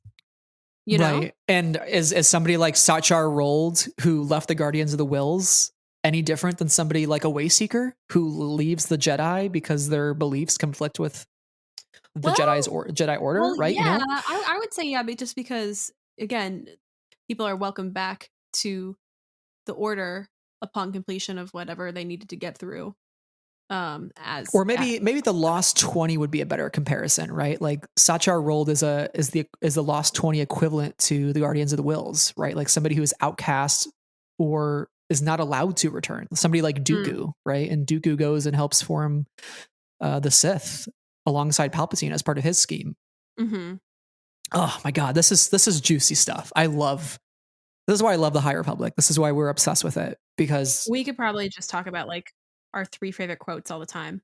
Like, oh my God, the Force and the Jedi and Comac Vetus and the Case Ratifice and like every time, just because that's I think that's just such delicious conversation. And I'm so glad that like this line of thinking within the Force, and that we can continue to have these conversations over multiple books and multiple episodes and all that good stuff, because the books and the stories in the High Republic really continue to dive into these ideas. And like, heck, that's some Star Wars I enjoy.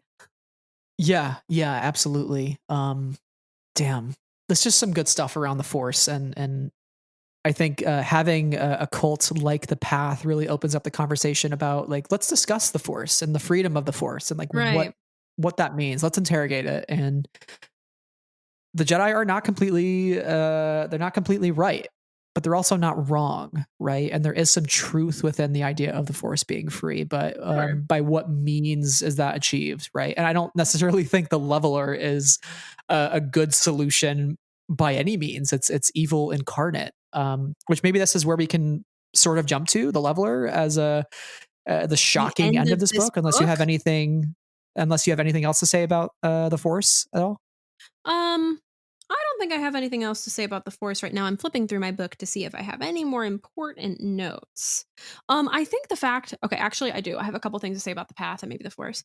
I think the fact that the Path came from somebody who was a guardian of the Wills, who from Jedi, is really fascinating, because we know that like Jedi is kind of like a religious Force nexus area.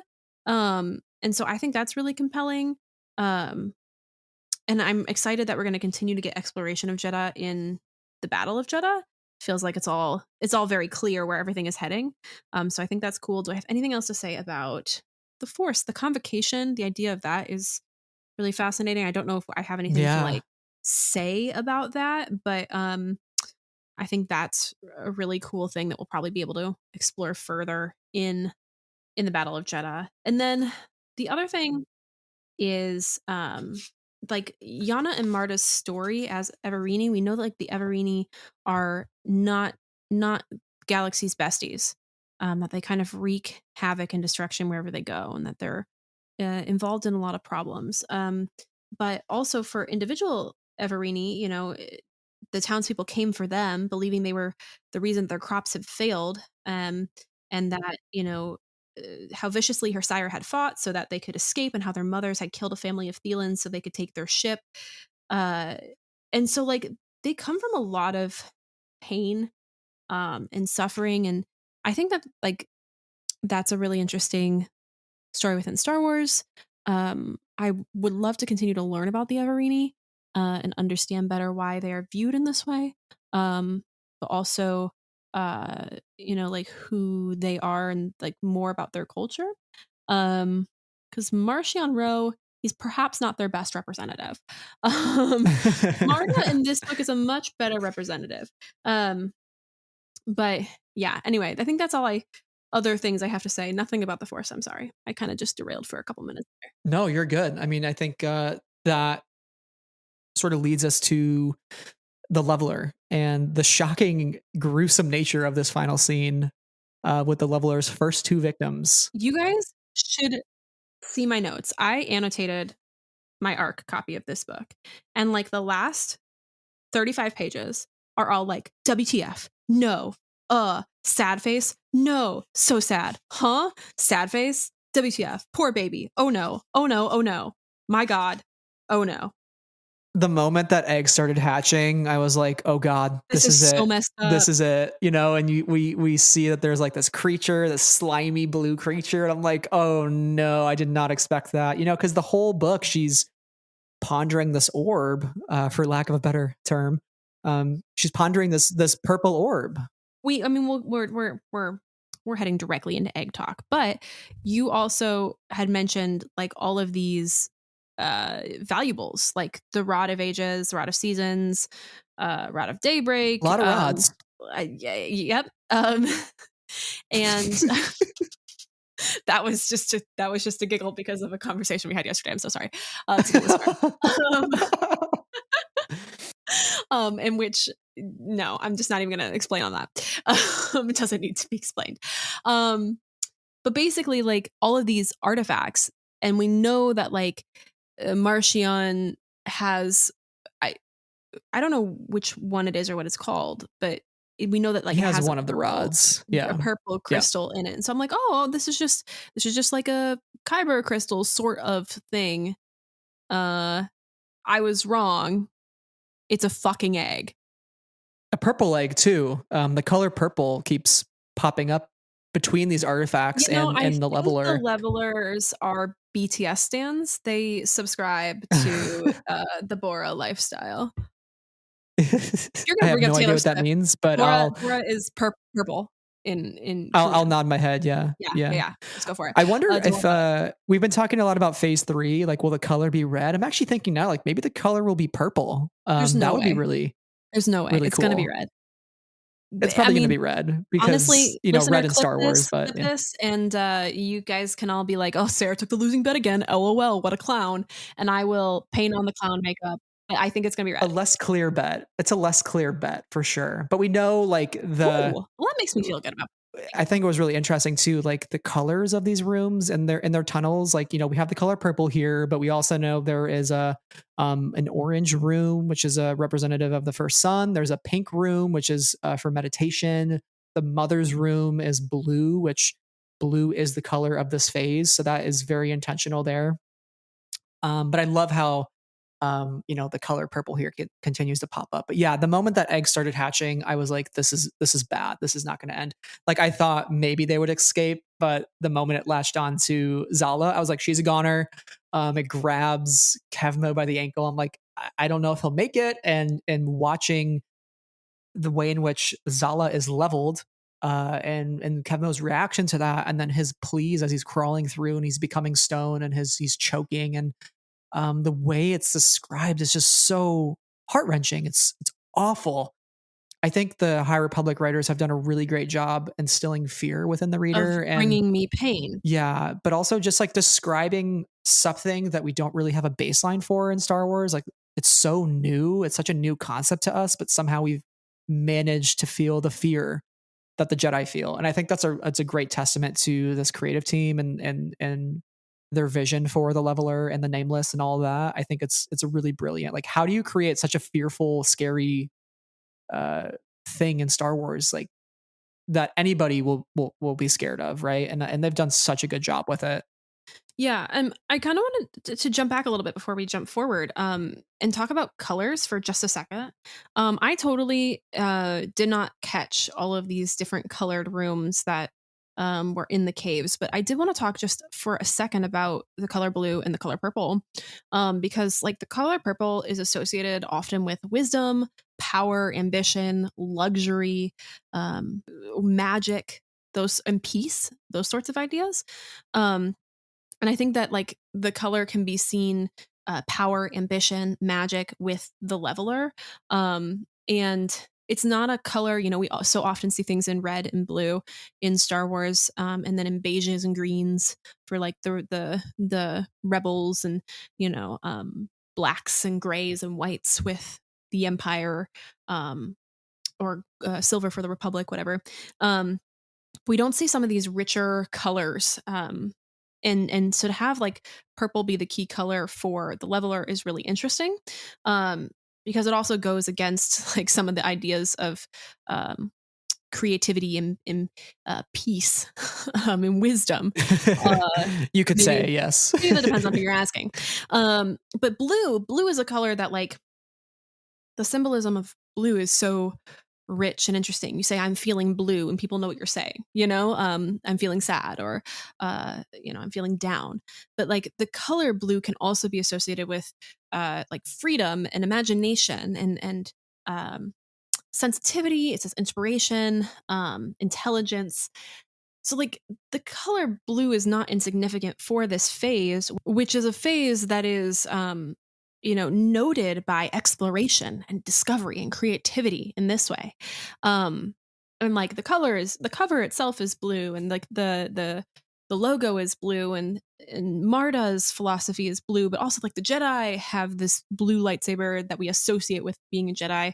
Mm-hmm.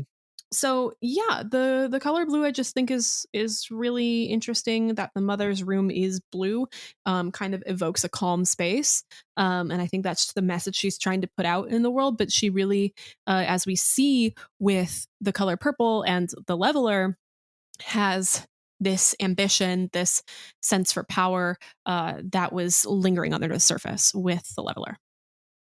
Yeah. Oh man, color theory in Star Wars. We could do a whole episode on that. Maybe we should. Maybe we should. Yeah. We got some room on the schedule. Yeah.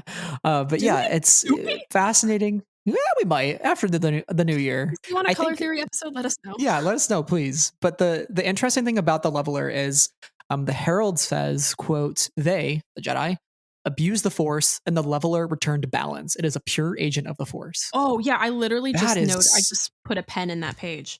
So thank you for bringing it up. That is an interesting quote that I think we should pick apart real quick, because what does that mean? The leveler returned balance. So it's like, the leveler the thing about the leveler that is fascinating is like it attacked Loden Greatstorm and kills Loden, but it didn't take the life of Bel Zettifar in that moment, right? Like it leaves Bel Zettifar to mourn. So it's almost like does the leveler kill in twos? I mean, here it does, but in that instance, it kind of killed one and left the other. I think there have been other instances of that happening. So it's like, does the leveler have an agenda? Does the leveler kind of do what it wants? Is it a pure agent of the force or is it a pure agent of power? And like, how does it actually fit into this equation of balance? Like, I don't think it does. And, it's weird. I mean, that's what the mother and the herald believe. Like they think the Jedi are abusing the force. And this is the answer to that. The galaxy's answer to that. It's so interesting because they feel like a use of the force is a violent act, Right. and they need to correct that by squandering the ability to use the force by like pulling all away these artifacts. But then the thing that they're doing to cleanse that, to balance that, to say, okay, no more bad actors in the force, is to commit a violent act with the leveler. Right. And we know the leveler too not only kills victims, but from what we've seen, extinguishes the force completely. Bel Zettifar has no sense of Loden Greatstorm in the beyond. We haven't seen like Loden Greatstorm as a force ghost. Right. I think the leveler takes the ability to even connect with the cosmic force beyond death and to transform into the force. It extinguishes it completely. It's gone. And it's interesting calling back to Kevmo telling Marda, you can't strip something of the force. And that's exactly what the leveler does, which is sort of the tragic irony of it all. But I think this like leads us into egg talk here. Hashtag egg talk. Yeah. Can we talk about egg talk for a minute here? We can talk about egg talk for a minute. Once again, we bring up some of our favorites, connections to other Star Wars, because the authors are 8 steps ahead of us and are also geniuses, and we love them. Yeah. So in Claudia Gray's Master and Apprentice, released in 2019, mind you, this was a year and a half before the original planned date of the High Republic. So it's already being worked on at this point when this book comes out. But there's this prophecy that's featured in there that I keep coming back to because it was always the weirdest one when we first heard it. I was like, what the heck is the meaning of this prophecy? So the prophecy goes, only through the sacrifice of many Jedi will the Order cleanse the sin done to the nameless. The danger of the past is not the past, but sleeps in an egg. When the egg cracks, it will threaten the galaxy entire. When the Force itself sickens, past and future must split and combine. And I'm like, what the heck is this prophecy? It's like eggs and eggs cracking and the Force, the past, the future, splitting, combining, the nameless, the Jedi. I was like, what is going on here?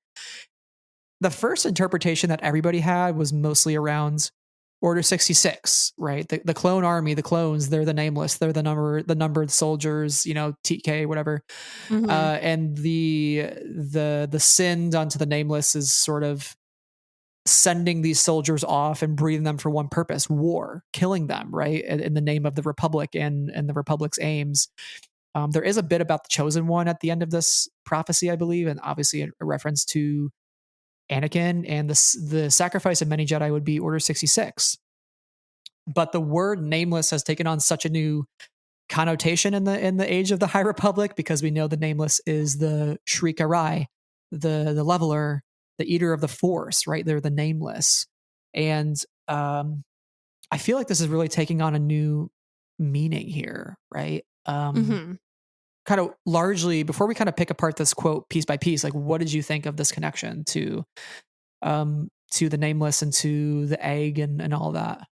It is, as I've said before, delicious. And the authors are 8 steps ahead of us. I think that this is clearly what we're getting at here, unless there's more that we just don't know about yet. I think the Order 66 interpretation is interesting and not a bad one, but this is so clearly hits more of the points. And I think that this, I think it spells bad things for the rest of phase 2. Because right. When the egg cracks, it will threaten the galaxy entire. Yes. The egg has cracked in this book. Yeah. The egg has cracked. I don't think that we have gotten yet to only the sacrifice of many Jedi will the Order cleanse the sin done to the nameless. I don't think we're there yet. We might be beginning to get there in phase 1, or maybe in the upcoming Battle of Jeddah. Like, I think the Battle of Jeddah will illuminate a lot more for us. Because and also, what is the sin? Well, yeah, what is the sin? And also, when is the Force itself sickening? And that, I think that is maybe the most interesting piece of it, because it is talking about time. The past and future must split and combine. I know we've had conversations about this prophecy before, but like, does that mean something like the world between worlds, where you can access different pieces of time? Does it mean just the ideas of the past, become important to the present? I don't think we know, but like, we know in that one comic where like Luke talked to Elzar Mann, and that was really wild. But like, so this past and future idea is one that has been touched upon in Star Wars before, but not like truly explored. And I think of the Force sickening. I think of the emotions that our Jedi have felt around the Leveler, right? When the Leveler's presence is near, they feel fear, yes, but they also feel like a distant connection to the Force, like it's being dulled or suppressed, or it's like they can't even access the Force. Like they don't feel like themselves. They're sick, right? When you become sick, you just feel off kiltered, right?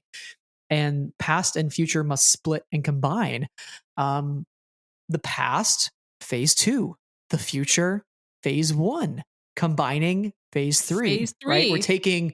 We're taking the things that we learned from the past. We're taking the events of the future relative to the past, and we're going to combine them to figure out what we do when the Force sickens. Like, what do we do? And then, like you said, the question is, what is the sin done to the Nameless? Like, what is the Nameless's vendetta against the Jedi? Like, why do they attack Jedi? Like, why do they level them? Who can they be controlled by? Like, we know that the levelers can be controlled with these rods. Did the Jedi cause that to happen? Like, how does a sentient being who is almost beyond the Force itself be controlled by these artifacts? Is that because of the Jedi? Did the Jedi create these artifacts, or did the Sith create these artifacts? Like, I could see maybe the sin done to the Nameless is almost like taking away the Nameless's choice to have free will. And when I think of the clones had their free will taken away. They're the Nameless, right? And we think of history repeating itself, right? The clones turning on the Jedi, likewise, like the Nameless turning on the Jedi because of maybe something the Jedi did against the Nameless, against the levelers, against the clones, by making them their soldiers and controlling the levelers with these artifacts. It's so interesting. I think there is some poetry, there's some parallelism here. Oh man, it's this prophecy is like, I could talk about this prophecy alone for an hour, but do you see that? Like, I think that is the sin. I think the Jedi are responsible for these artifacts. I might be taking a losing bet here, but I don't know if I'm ready to commit to that. But like, I think that's not a bad idea. Do you think that's a compelling idea? Yeah, I totally do. I think that's really interesting, and I think that it could apply in this situation for sure. Yeah. And there's not necessarily like a right or wrong answer. Like, I'm not trying to unravel the mystery box of it all, but I mean, I am. I think there is something here. And I think there really is a strong connection between what happens in the prequels with the clone army to the Jedi, and what happens between the Nameless, the Leveler, and the Jedi, right? There is the idea, again, of history repeats itself if you fail to acknowledge it. And the Jedi of the prequel era, have we not heard anything about this, the High Republic era? I mean, obviously, because the High Republic is made long after George's prequel trilogy, but you could spin it as none of the Jedi talk about the High Republic era, really, because they fail to acknowledge all of the mistakes that happened along the way. I mean, just talk about Padawan. The whole inciting incident for Padawan is that Obi-Wan finds like a little scratch in the wall of Orla and Comac, and it's like, I'm so interested about them. So he goes to the archive and he looks them up, and their records are like incomplete or whatever. Like, he can't find all the information that he needs about these former Jedi, and he's like, well, shit, this is interesting. I gotta go figure that one out, because it doesn't make any record of Orla's death, like in her file. R.I.P. Orla. Man, Love you, Wow. girl. What a But yeah, like this is this is so something. deep. This is something that they clearly, at least within our current context, have pushed away, pushed it down. Yeah. So yeah. Well, thank you all for coming to our hashtag Egg Talk. Egg Talk. Egg Talk. I hope it's not the last of Egg Talk. Yeah. Well, if we're going to possibly an entire planet of levelers, because It's happening. It's happening. Sunshine Dobbs. I don't have any behind the scenes info, but that's what's happening. Yeah, we have to acknowledge Sunshine Dobbs says there's a planet deep in wild space where their eggs litter the landscape. And that's where they can raise an army of levelers. I think of aliens, you know, like Sigourney Weaver in the cave with all of the xenomorph eggs. Literally, that's kind of what I envision. Oh, it's so good.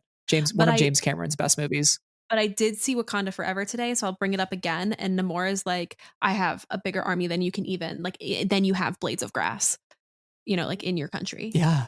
I was like, oh, shit, okay. It's kind of that vibe. Mm-hmm. But also it's just like, I feel like I mean, we could be bamboozled. We could really just be caught off guard because we know this is the High Republic. Anything could happen. But like the direction for this phase feels really clear. And that's something that I actually kind of like a lot. I mean, the direction for the first phase felt rather clear as well, in the sense that we're like, we're on the Titanic and we can see the iceberg. But we didn't know if the iceberg was going to come, you know, tonight or in 2 nights from now. And it came tonight, right? And for this one, we know that we're only getting 2 waves of this phase, and then we're going to, as much as we assume, go back to our friends Avar and Elzar in 150 years in the future. So like the arc has to conclude in a quicker sense than, you know, what we anticipated for phase 1. So yeah, it feels like Planet X is going to be this planet. It feels like Jedi is going to be really vital in this one. You know, and who knows what happens in Convergence, and I can't think of the Cataclysm. Cataclysm. Thank you. That's a big word. Yes. A big scary word.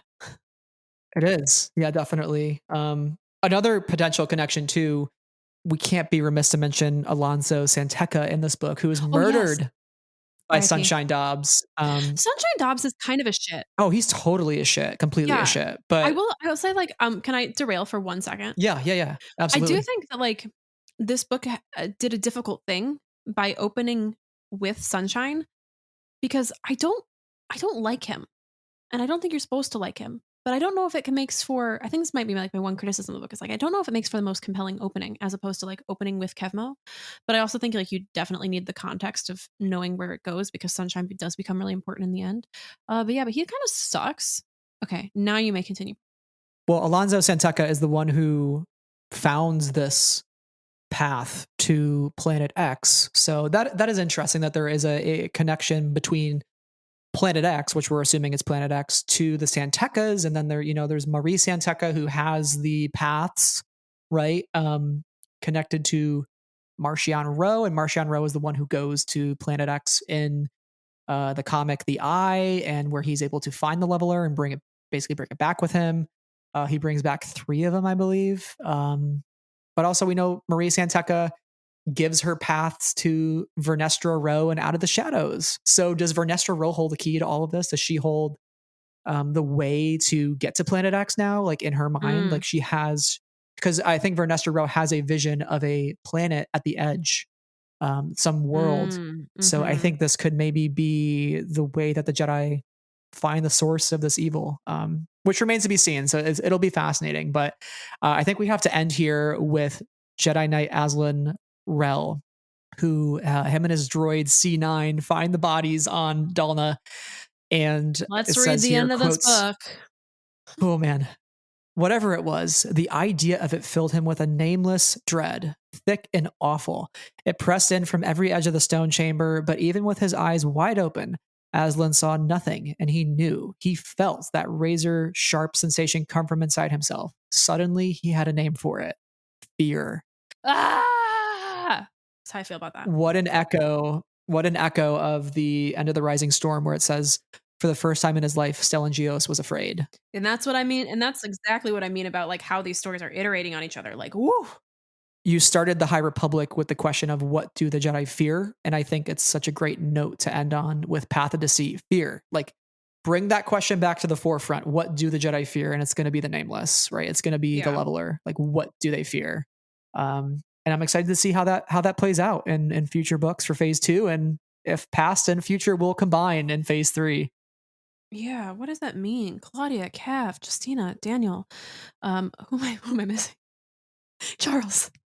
Claudia, Kev, Justina, Daniel, Charles. What are you doing to us? What are you planning? I'm so scared. Oh my gosh. Yeah, I think that it's just it's fascinating for them to come to the same realization of the emotion that they're feeling. Even though they're so far apart from one of each other, Stellan and Aslan Rel, they both are experiencing this really visceral fear that they've never experienced before. And that's alarming. Well, much remains to be seen in the future of this phase, and I can't wait to talk more about it and unravel the onion even more. It's a High Republic onion. Duh. It's a High Republic onion. We're in our last onion era right now. We are just thinking about onions. I love onions. I'm an onion stan now. Well, I've been an onion stan for a while, but not for my entire life. Long story. We'll tell it off air. But yeah, I guess without further ado, we can start to get into our odds and ends here, which is the things that we didn't quite get to, but we want to pay a nod to before we close out. So I will start with one. This is on around page 253. Yana, on her way to the Graf compound, she's reading a romance from the HoloNet, and it's about a senator who falls in love with a Jedi. Who is, quote, torn between his allegiance to the Order and the love of his life. Yana thought it was a bit far-fetched, but it was a good way to pass the time in hyperspace. And like, this is just Padme and Anakin that she's reading. I love it. Give me the classic romance cover of this. That's what I desire. And also, like, I love the fact that like the romance novel, like the Jedi romances are like a thing now, like a capital T thing. Like they showed up twice. That means they're a thing in Star Wars. So people who are not Jedi just read Jedi romances. And I think that's the greatest thing I've ever heard in my fucking life. Like it's great. I live for it. Okay. My big one is one that you had to point out to me because you were like, Sarah, oh my gosh. And I was like, okay. And you were like, Sarah, I was like, have I gotten to it? And he's like, and you're like, Sarah, it's on page 145. And I was like, oh, I have read it and I missed it. That's embarrassing. Let's go back and find it. And then I read it and was like, oh, okay. Okay. Thank you for your hospitality, Zala, Macri said, bowing slightly or shallowly to Adris. We are grateful to have learned more about the path of the open hand. And likewise, we are glad to know our fellow friends of the Force. Bam, oh, baby. You know, it's not about us. It really is not about us. I'm 100% certain like that quote was like, wow, Sarah Brad. But like, I just want to say that phrase is now canon. And that means that we are canon. And, I thought that when you were like, Sarah, come on now. And I was like, wow, I can't believe I missed that. This is perfect and everything ever. So thank you to Justina Ireland and Tessa Gratton for indirectly making us canon. We appreciate it. I'm delighted. Again, it's really not about us, but I'm just like, woo, cool, fun. Not intentional, but you know, your perception defines your reality, as Qui-Gon says. And we've decided our reality is that we're canon. So that was just like a little exciting nod. I loved that so much. But my next two here, I guess, we got to quite a bit in our conversation, so I don't have that many odds and ends left. But there is a mention of pink yolked eggs on page 126, which I, green eggs and ham. What about pink eggs and ham? I love that. I support that. But most importantly, during Marda's heel turn, I love how she changes, the 3 wavy lines on her face, which are supposed to represent harmony and clarity and freedom, and she changes them to these straight lines that goes right down her face. And it's sort of the idea that she is no longer like gentle, she is no longer soft, like she is now somebody that's hardened. Like these lines, these vertical lines, like cut through her eyes visually, and kind of symbolize her illuminating the truth of the Force, like, and finding her path, and her eyes are wide open now to the truth, right? And so, like, I think of the word the title Path of Deceit, it's like she's almost, her eyes are open now to the deception, like to the deception of the Jedi and like what they represent and how they turn, she says like good boys like Kevmo Zink into ashes and chalk, right? So her eyes are now open. And I think she feels like some sort of deception because of the Jedi and because almost too like because of Kevmo's actions. Like she thought maybe he could turn and join the path, but she feels a bit betrayed by that now. Like she knows that ultimately he followed their ways and ended up dead because of it in her eyes. Right. I've got a note and then like one final one. So my note is that I don't think we spent enough time talking about the romance in this book between Marda and Kevmo. But I just want to say it was really lovely. It was really delightful, very soft, very YA romancy in a way that I really enjoyed. And I wrote a lot of notes on the page where they kissed with a bunch of hearts and was like, oh, this is cute. And like, oh, poor girly. But I'm glad they kissed. Let the people kiss if they would like to kiss. I support that. So I just wanted to say that. I know we didn't talk about it a bunch here, but we did enjoy that aspect of the book. But the other thing I just kind of wanted to mention as my last piece here is on page 73. I just noted this as like, is this an early path as we know it in, phase 1? And it says, the mother gave me an unmapped route, so it will only take a few hours. Strap in and relax, we'll get back in time for the naming. So, and then Trees asks, is the mother having hyperspace or visions of hyperspace paths now? And then Core says she may have traded them. But we don't know for sure whether she's having visions of them, whether she's trading them. And that brings me to actually the last thing I wanted to talk about. I wanted to talk about it up top, but I failed to, so I will mention it here. Is that this book is like does a great job of queer representation in the Star War. And I just wanted to point that out. There are characters who use they them pronouns. We have characters across the queer spectrum. There is polyamory in this book. And I just wanted to say that I appreciated all of that representation and more of it, please. As always, the galaxy is full of diverse peoples who have diverse set of experiences and love.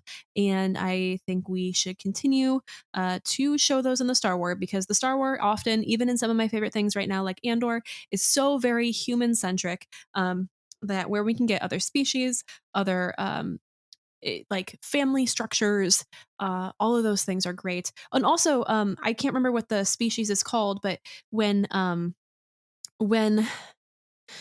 the naming for the children, right, of the polycule there, or the thruple, or whatever you want to, whatever word you want to assign to them, like all the children are like born boys, but then they ultimately choose their gender as they age and like get to choose their own identity and